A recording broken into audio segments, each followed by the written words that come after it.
Ikaw, Panginoon, ang sangdaan, ang buhay at ang katotohanan. Hallelujah!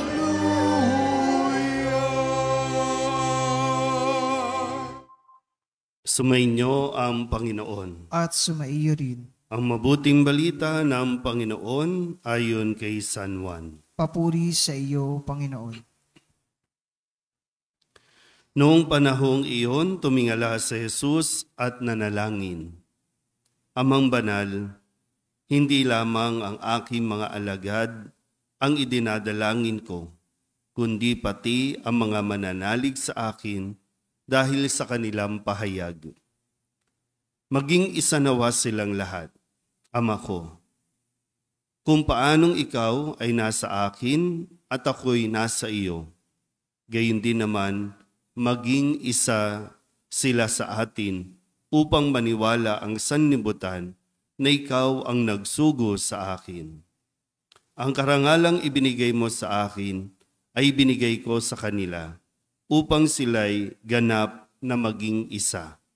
Gaya nating iisa, ako'y nasa kanila at ikaw ay nasa akin, upang lubusan silang maging isa.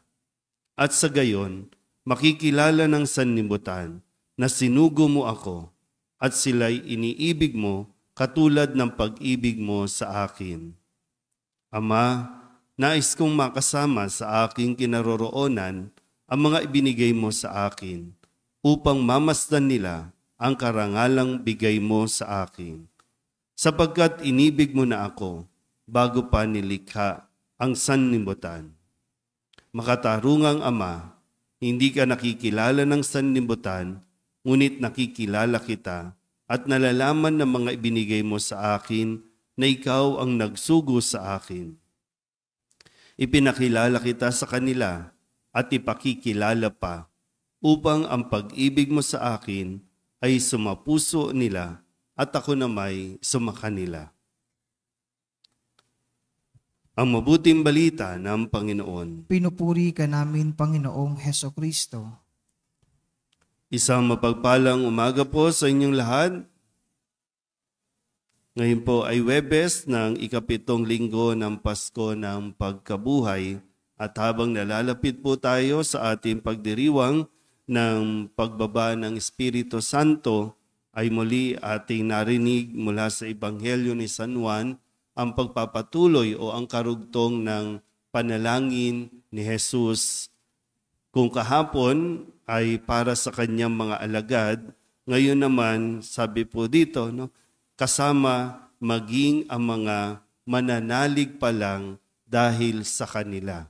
Dahil sa mga patotoo at pagpapahayag at pagpapakilala ng mga alagad sa mga taong kanilang makikilala, sa mga lugar na kanilang mapupuntahan pagkatapos na matanggap nila ang biyaya ng Espiritu Santo.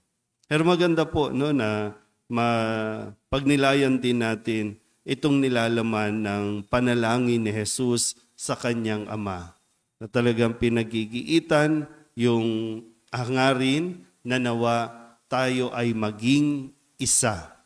At mangyayari lang yan kung ang lahat sa atin ay nakatuon doon sa pinakasentro ng atin pong misyon, ang makilala ang Diyos at ipakilala ang Diyos.